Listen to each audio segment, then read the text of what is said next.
Happy Sunday, Reject Nation. How you doing, guys? We are going to do another movie news of the week for all 10 of you guys. Happy you're here today. Woo. Well, let's get this show on the road for the first week of April, the biggest movie news we could find on our end this week. So early on in the week, the Russo brothers put out a post on their Instagram about Infinity War. It was a picture of Thanos with his gauntlet all activated, and he had a letter in there. The letter reads this: "To the greatest fans in the world, we're about to embark on the Avengers Infinity War press tour. We will be visiting fans all over the world, screening only a limited amount of selected footage from the film in order to avoid spoiling the story for future viewers. We will not screen the film in its entirety until the Los Angeles premiere shortly before the film's global release. Everyone involved with the film has worked incredibly hard for the past 2 years, maintaining the highest level of secrecy. Only a handful of people know the film's true plot. We're asking that when you see Infinity War in the coming months, that you maintain the same level of secrecy so that all fans can have an equal experience when they watch it for the first time. Don't spoil it for others the same way you wouldn't want it spoiled for you. Good luck and happy viewing, the Russo brothers. Hashtag Thanos Demands Your Silence." Well, that settles it. All trolls will not be spoiling the movie now. And in no way does this ignite a troll's heart to go, "Oh, now I'm really gonna spoil this movie and ruin it for everybody." Nope. Not at all. The Russo brothers have secured the secrecy of spoilers all around the globe. And this is not going to egg on anyone. Good job, Russo brothers. Much better. In my opinion, though, this is actually a really good marketing ploy because it just kind of gets you more excited to see Infinity War because you're going, there must be some real shit going on in this movie that we don't know about. They are making a big deal out of hiding all the surprises and stuff like that, which suggests that there are probably a great many of them. Yeah. Which, I hope somebody takes this to heart. I don't think they will. I think what we'll have to do is go to our channel keywords because it won't matter what video we do. We could do a video about Ronda Rousey doing wrestling, and someone will leave an Infinity War spoiler on there. People are persistent about that shiz. They are persistent, people. You know what? To contribute to this, we won't even do a movie review. Not at all. We won't do any coverage of the actual movie. Just reactions to the trailers. And when we go see it, I'm not even going to watch the screen or listen to the sounds. I'm not even going to watch the post-credit scene. Yeah. I'm walking out right when I think the movie's going to be finished. Yeah. And hey, if you miss the extra 10 minutes or so, who cares? Yeah, we're here to support you, Russo brothers. Speaking of not spoiling anything. Oh, boy. Some people have seen the first 25 minutes of Infinity War. I don't know where they screened this, but some people were able to go to a legit screening of the first 25 minutes. And Tom Butler from Twitter verified Tom Butler. Being Tom Butler fame, UK Yahoo editor Tom Butler. Oh, yeah, it's right there. I see it. Just saw 25 minutes of Infinity War. Can't say much, but it was one hell of a trip seeing Marvel characters from all corners of the universe crossing paths. So much potential for humor, and the Russo brothers milked it for every penny. Wow, just in the first 25 minutes, you see all them in the first 25 minutes. Damn, that's a lot of people right there. Well, they got a lot of stuff to do, so I'm not surprised ultimately. I wonder how that first 25 or so is going to play out because there's so much to establish in the first act of your movie. I got to imagine we're going to be hopping around a whole lot. We'll see. Digital Spy Film says, we've just seen 30 minutes of Avengers Infinity War. Can't say too much, but it's way ambitious. It'll switch tones between different groups. The Guardian sequence had a very different look, feel, and soundtrack to the New York scenes. And it's going to be funny. Still no Hawkeye. You know what I find funny about the Infinity War promos? This is the first time anyone has ever been excited to seeing Hawkeye. This is the most hype Hawkeye has gotten, mostly because he's nowhere to be found. Yeah, people want Hawkeye. I bet this makes Jeremy Renner feel really good. Yeah. Unless he's not in the film at all. Then that's going to be problematic. Joe Doty says, we saw 24 minutes of Avengers Infinity War today. Whoa. Is it 24 or 25? I don't know. And where did this 24, 25, or 30 minutes come from? It's funny, and the action is epic, and the villains look spectacular, plus goatees. Groot and the sneak peek is more quotable than most feature-length films.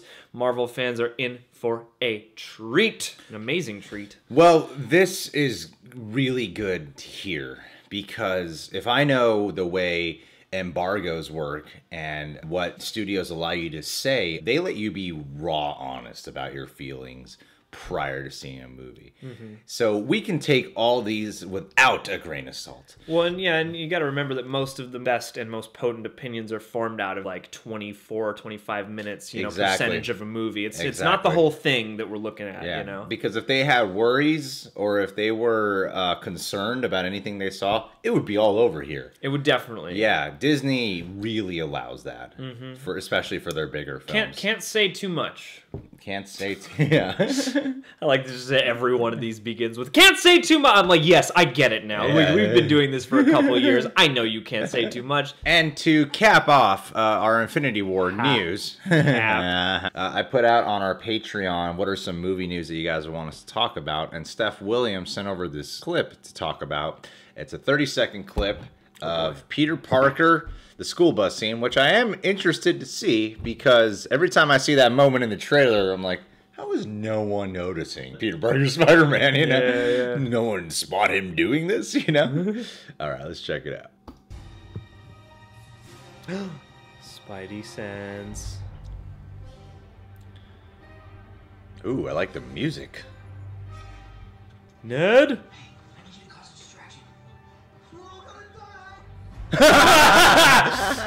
Ned is always down.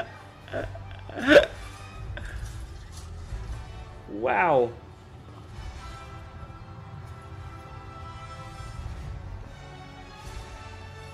Whoa. Not bad. Oh, okay. Clearly that clip was not cut up at all to fit the Graham Norton show. 0%. As is from the movie. That is the exact pacing of the scene that we're going to get. It's part of that first 25 minutes everybody saw. Guys, we got like 45 characters, and you're sure every None scene of these scenes can be more than 30 seconds. You realize that? You realize that, right? Yeah. We don't have breathing room. But the main reason I want to check out the clip is to see how he got away with this. But it makes sense now. They're running to the back of the bus. He moves fast enough to get to the side. Doesn't the bus driver still have a chance of noticing this kid? It's just like, the kid just jumped out the window. You know? Yes. But maybe in all the frenzy and all the shouting and all the chaos, maybe the bus driver will chalk that one up to a moment of panic. Or it might just have to be something that we justify on our end when we're watching a CinemaSins video where they're making that. And how did the bus driver not notice? You know? It's pretty good CinemaSins. Yeah. All right. Well, cool clip. Cool clip. You know what I'm not sick of talking about? Oh, Reys Parents? Yeah, anything related to The Last Jedi. I hope we still talk about it after Solo. I hope that when we see Solo, we don't even talk about Solo. We just go back to The Last Jedi. But who is Snow? Simon Pegg, who you know from films such as Run, Fat Boy, Run, says J.J. Abrams' answer to Rey's parentage was different from The Last Jedi. Well, I know what J.J. kind of intended, or at least what was sort of being chucked around. I think that's been kind of undone slightly by The Last Jedi. I don't know. Ha ha ha ha ha. I think Unkar Plutt is Rey's real father. Unkar Plutt was who he played in Force Awakens. There was some talk about, you know, a kind of relevant lineage for her, but I honestly don't know, and I don't know if anybody knows. We shall see. Yeah, I love the I don't knows that he's saying. Sure, you don't know. It seems like Simon Pegg's the one like famous fanboy in the acting writing community where the people just tell him everything. Yeah, so I don't believe any of these I don't knows. I'm sure a shop talker for sure. I'm sure he's talked a good amount of shop. I'm sure he knew like what the actual intention was. It sounds like Rey's lineage probably had a more. You know what? I don't care anymore. It doesn't matter. It just doesn't matter, guys. You know what's important about that is Rey. Rey is important. Her parents, I don't really care. Because unless they made her special that way, unless they are the key to understanding why she's so good at all this Jedi stuff, it would have been cool to know, and that's about it. Yeah. Why don't you read this one? When I saw The Force Awakens, I had an odd sense of ennui during it. I felt kind of disappointed, and I couldn't figure out why.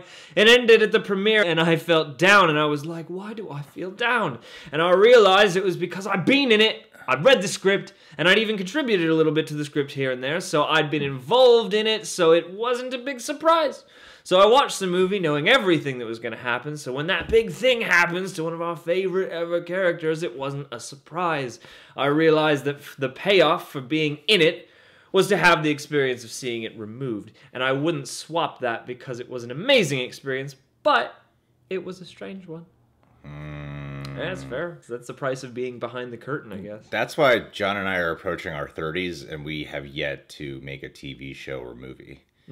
Because we don't want to ruin the experience of watching movies. I want to love and shows. these things still. Yeah, but being involved will ruin the surprise of anything we come up with. We'd rather just catch movies where we go, I had an idea like that many years ago. I should have written that script. Yeah, I'd rather be in that position because I don't want to end up like Simon Pegg. Well, just never get involved with making a Star Wars movie or any other franchise that you care deeply about, and you'll be fine. Yeah. We got some beef. We got some beef coming back up in the waters of the Hollywood waves, Do you smell what The Rock is cooking? It's some grade A USD approved beef. Yep. Tease. We saw Rampage early. We will do a review next week and a spoiler review with Sammy Gonzalez from Double Toasted. Look out now. Next week when he's in town on Friday. Okay, The Rock. As Dwayne Johnson was speaking with some reporter, when it came to most recent production, The Fate of the Furious, Johnson and Diesel did indeed shoot their scenes separately. That's what they addressed, and he said, that is correct. We were not in any scenes together. So what exactly went down? Vin and I had a few discussions, including an important face-to-face in my trailer. Like this, yeah. Like getting puffed up. It was like sweaty. Yeah. Literally, that's all the people was, them staring until one of them broke and left the room. I came to realize that we have a fundamental difference in philosophies on how we approach movie making and collaborating. You're right. I mean, because the mythology of the Fast and Furious films can raise quite a debate. Yeah, creative differences, man. It's creative major. I want to be in the film more. No, I want to be in the film more. I want to appear more invincible than you. It took me some time, but I'm grateful for that clarity. Whether we work together again or not. Here's where it gets scary, people. Looking ahead to the 9th installment, whether or not Johnson will return for that film, he said, I'm not quite sure. Right now, I'm concentrating on making the spin-off. Hobbs, The Desolation of Smug. Hobbs and Shaw, as good it can be, but I wish him all the best, and I harbor no ill will there. Just because of the clarity we have. Actually, you can erase that last part about no ill will. We'll just keep it with clarity. Oh, come on, dude. They really don't like each other. Maybe. Or this is just... stoking that fire. Yeah. Stoking that conflict fire. Can we get some gasoline here, people? How do we keep more people under the fire? This is what happens when you get a bunch of egomaniacs in one movie together. Tyrese Gibson hates The Rock. Vin Diesel and The Rock hate each other. The Rock's dominating, and The Rock's like, yo, I have a harder work ethic than all you guys. If I'm going to be the star of Fast and the Furious now, I'm going to do this. And then you got Michelle Rodriguez over here like, you were all roided out dudes, where are the chicks? Yeah. I'm the only one driving. Jordana Brewster's at home. I cannot wait to see the Aaron Sorkin biopic of the behind the scenes of Fast and the Furious franchise.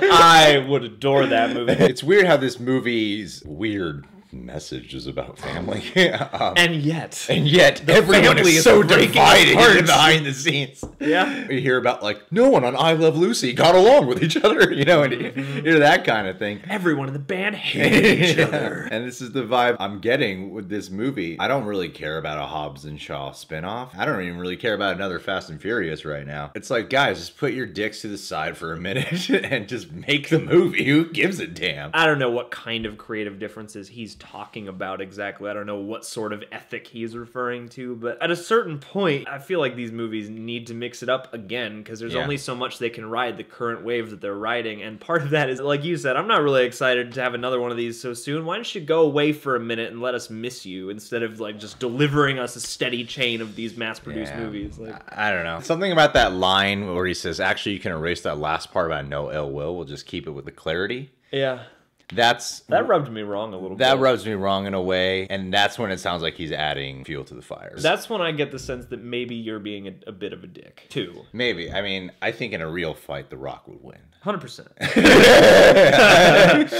No, totally. I don't know. I just feel like to add that was like, I usually associate The Rock with a certain level of poise or class, and that was like, oh, that's a dig right there. Like, yeah. There's nothing wrong with Hobbs and Shaw spinoff, and I think that if you take Vin Diesel out of Fast and the Furious, you are missing something more than if you take The Rock out of it. Yeah, because he joined on like way after it was already an established And when the franchise thing. got a big boost again with Part 4 is because Vin Diesel returned. back. Yeah, Vin Diesel and Paul Walker, but really, like, Vin Diesel's the lead. You might say that Vin Diesel is the engine of this series. Yeah.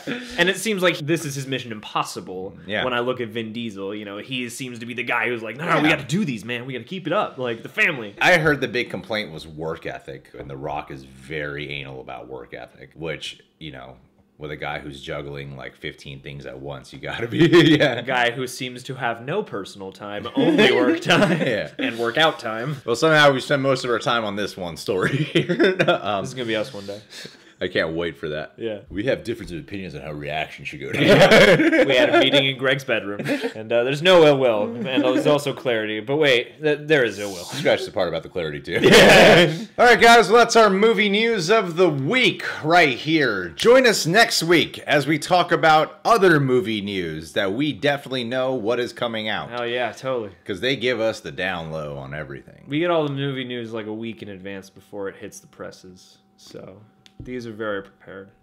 Subscribe to the Reject Nation, people. Click that notification bell so that subscribe button is worth something. Also, check us out on Patreon. Full-length TV show reactions plus weekly Q&As and stuff.